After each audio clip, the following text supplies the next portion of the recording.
समय आया, एक बार करवा का नाम उस जो पार्वती जी की सहेली थी उसका नाम करवा पड़ गया। करवा पड़कर एक साधारण परिवार में उसका जन्म था।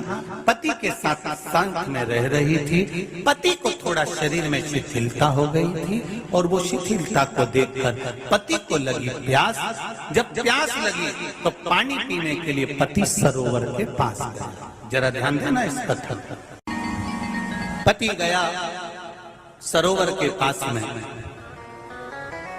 कई लोग करवा चौथ की बहुत हंसी उड़ाते हैं, माताओं की बड़ी हंसी उड़ाते हैं। उनसे निवेदन है मेरा, हमारे सनातन धर्म के जितने व्रत हैं, हमारे सनातन धर्म के इस भारत की भूमि से जितने नियम धर्म जितने निकले हैं, जितने व्रत निकले हैं, साधना निकली है, ये साधारण नहीं है। इसलिए बार बार कहते हैं चंदन है इस देश की माटी, तपोभूमि हर ग्राम है, हर बाला देवी की प्रतिमा, बच्चा बच्चा राम है। कोई साधारण नहीं है, कोई अब पार्वती जी की वो सहेली का नाम जन्म लेते लेते लेते लेते एक बार करवा पड़ गया। पति थोड़ा सा शिथिल था, शरीर में थोड़ा रोग हो गया था। पानी पीने के लिए सरोवर पर गया। सरोवर में जैसे पानी पीने के लिए गया, एक मगर ने उस पति का पांव पकड़ लिया। करवा पार्वती जी की सखी थी, जन्म लिया मृत्यु लोक में, नाम करवा पड़ गया। करवा चतुर्थी का व्रत करने से अखंड सौभाग्य हो जाता है। मात्र पार्वती जी की सहेली का व्रत। करवा गई, करवा ने देखा कि मेरे पति का पांव मगर ने पकड़ रखा है, और करवा शिव की उपासक थी। करवा शंकर की उपासक, और शंकर भगवान से ज्यादा करवा माता पार्वती जी की उपासक थी, क्योंकि पार्वती जी की सहेली थी। पति का पांव खींच कर मगर पानी में लेकर जा रहा था। करवा आराधना में लगी हुई थी। करवा ने मिट्टी का एक गोल भाग ही बनाया था, जिस पर पार्वती जी का जो नीचे का पीठी का होती है उस पर शिवलिंग रखा था। केवल नीचे का भाग का निर्माण ही करा था, और करवा के कानों में शब्द पड़ गया। करवा के कानों में शब्द पड़ गया, पति के चीखने की आवाज आई। करवा दौड़ पड़ी। ये तो कैलेंडर में छपा हुआ करवा चौथ का फोटो आने लगा, नहीं तो पहले नियम था दीवार पर बनाई जाती थी और वहां पूजन करी जाती। कई माताएं जानती होगी यहाँ पर आज भी, पहले दीवार पर बनती थी, पूरा परिवार की सौभाग्यवती नारियां वहां आकर पूजन करती थी एक जगह, फिर बाद में छत पर जाकर करवे का अर्घ दिया करती थी। ये नियम था। अब तो बना बनाया कागज आ जाता, उसको चिपका दो, पूजन कर लो, वो अलग प्रमाण। पर यहाँ करवा मट्टी का भाग का लेपन कर रही थी, और लेपन करते करते बस उस समय पर पति की आवाज आई, छोड़ा। करवा भागी, और शिव आराधना में लगी हुई करवा, पार्वती की आराधना में लगी हुई करवा भाग कर गई। पति को देखा तो मगर खींच कर ले जा रहा था।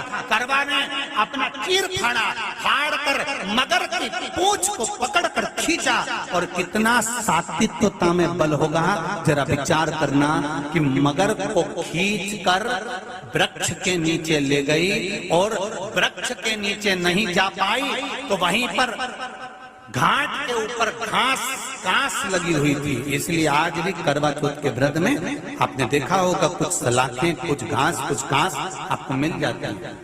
उससे एक घास से, मात्र एक घास, एक घास से उसने उस मगर को बांध दिया। मगर हिल नहीं पाया। यम के दूत आ गए इसके पति को मौत के ग्रास ले जाने के लिए। यम के दूत। करवा ने पूछा तुम कौन हो, कैसे आना हुआ? यमदूत कहते हैं तुम्हारे पति का आज अंतिम दिन है, अंतिम समय, अंतिम पल है, ये मरेगा। करवा कहती अगर मारना है तो इस मगर को मारो जिसने मेरे पति का पांव पकड़ रखा है। प्राण छोड़ना है तो इस मगर के छोड़िए, मेरे पति के तो प्राण आप ले जा नहीं सकते। करवा हम अपने नियम को नहीं बदल सकते। तेरे पति की अंतिम सांसें हैं, वो मरेगा। मगर को अभी नहीं मरना है, मगर अभी कम से कम 9 महीना और जीवित रहेगा। इसका हमारे पास लेख है। करवा कहती है ऐसा हो नहीं सकता। यमदूत खड़े हैं, ले जाने दे नहीं रही। क्रोध आ गया करवा को, हाथ में जल उठाया, अगर एक यमदूत भी मेरे पति को उठाकर ले जाता है तो मैं शिव भक्त माता पार्वती जी की भक्त करवा आपको श्राप दे दूंगी। सब दौड़ पड़े यमराज के पास चले गए। यमराज ने पूछा तुम दौड़ कर आए हो, क्या हुआ? यमराज पूछते हैं, दूत कहते हैं वो करवा अपने पति को नहीं लाने दे रही। यमराज वहां कर खड़ा हो जाता है, करवा को समझाया, करवा तेरे पति के प्राण जा चुके हैं, तेरा पति अब मरने वाला है, अंतिम क्षण इसको ले जाने दे, इसका आज आखिरी दिन है, मगर को ले जा पर मेरे पति को नहीं। मान नहीं पाया यमराज। जब क्रोध पर अड़ गया तब करवा को क्रोध आया और क्रोध में आकर जल लेकर करवा ने श्राप देना चाहा यमराज को। यमराज चरणों में पड़ गया, रेन दे करवा, मैं तुझे वर देता हूँ, आज चतुर्थी का दिन है, तेरे पति को मैं जीवन दान देता हूँ। आज के दिन जो तेरे नाम से व्रत धारण करेगा उसका खंड सौभाग्य स्वयं यमराज करेगा, स्वयं। ये वो करवा चौथ का व्रत है, इसलिए करवा चौथ के उद्यापन में लिखा है, उसका जब उद्यापन होता है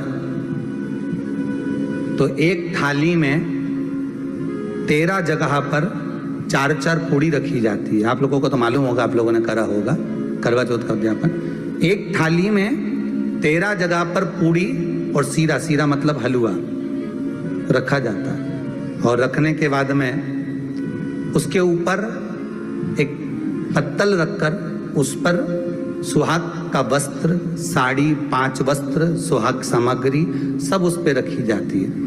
और रखने के बाद में हाथ में कंकु, चावल, हल्दी लेकर, संकल्प लेकर उस थाली पर से घुमाया जाता है। कामना करी जाती है, हे चौथ माता, हे करवा चौथ, हे चतुर्थी मां, मेरे जीवन में मैंने आपका व्रत करा है, मेरे इस व्रत को स्वीकार करना, मेरा सौभाग्य का, मेरा मांग का सिंदूर, मेरी भाल की बिंदी, मेरे हाथ का चूड़ा, मेरी पाँव की बिछोड़ी, इसको अमर करना मां। और जो ये वस्त्र मैं दे रही हूं, इस वस्त्र को मैं जो प्रदान कर रही हूँ चौथ माता, इसको स्वीकार कर कर मेरी भी चुनड़ी को लाल बनाए रखना। तब उस साड़ी को, उस वस्तु को, उस सामग्री को उठाकर घर की वृद्ध सास को, जो घर में सासू होती है, उसको दिया जाता है। सास नहीं हो तो किसी सौभाग्यवती नारी को दिया जाता है। उसके बाद में आप फिर ब्राह्मणों का भोजन कराओ, बड़े प्रेम से बुलाओ और ब्राह्मण ब्राह्मणी का भोजन कराओ। अब आज के जमाने में जो करवा चौथ का उद्यापन होता है, उसमें जब समाज की माताएं उद्यापन करती है तो केवल स्त्री स्त्री को भोजन करा देती है, पुरुष को नहीं कराती। पर करवा चौथ के उद्यापन में लिखा है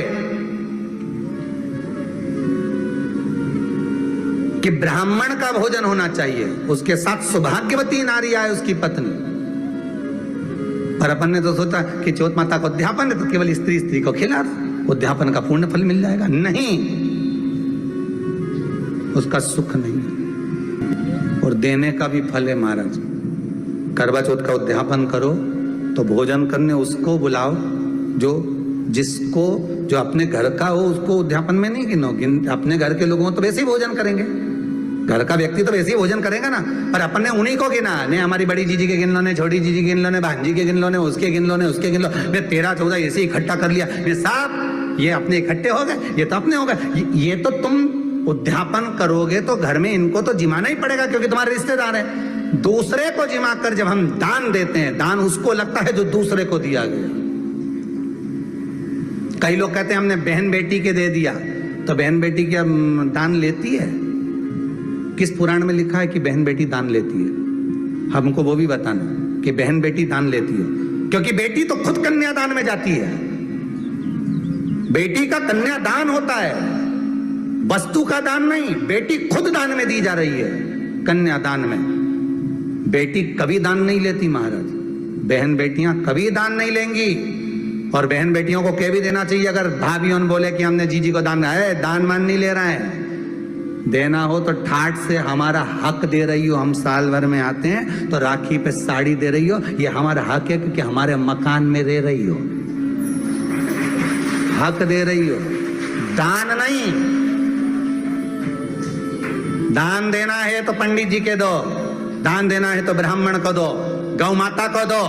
हम दान नहीं ले रहे, हम अपना हक मांग रहे। करवा चौथ की कथा से एक सीख हमेशा मिली है और वो सीख आप भी अपनी जिंदगी में जरूर उतारना। करवा चौथ की कथा में आता है, भाई बहन को भोजन कराने के लिए बुलाते हैं। पढ़िए ना कथा।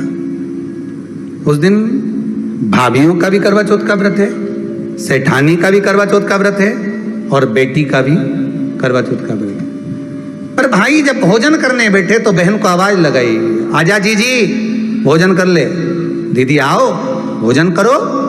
दीदी ने कहा नहीं, आज मेरा व्रत है, जब तक चांद नहीं देखूंगी तब तक मैं व्रत नहीं छोड़। चंद्रमा देख लूंगी, अर्घ दे दूंगी, पूजन कर लूंगी, तब मैं व्रत छोड़कर फिर भोजन कर लूंगी। भाई भोजन की थाली से उठे, भोजन की थाली से भाई उठे।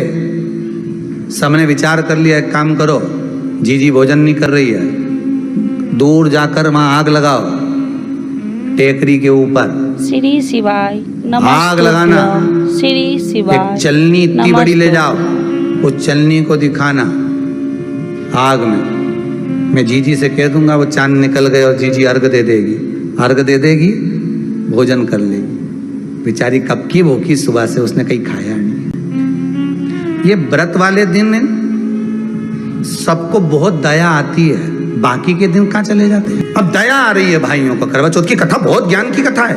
कभी माताएं तो आप तो पढ़ती होगी, वो चलनी में मुंडा देखने से पहले तो पढ़ी जाए, उसके बाद मुंडा देखा जाए, उसके बाद मुंह देखे चलनी में, ने तिलक करे, ने फिर आरती उतारे। ये तो सब बात का छत के ऊपर का ये सारा प्रोसेस बात का। पर नीचे तो जब तुम पूजन करो तो उस समय पे किताब पढ़ने पड़े, और उसमें लिखा ने भाई उनके दया आ गई, दया आई तो बहन के खाना खिलाने के लिए ने चलनी में वो आग जलाकर दिखा दी।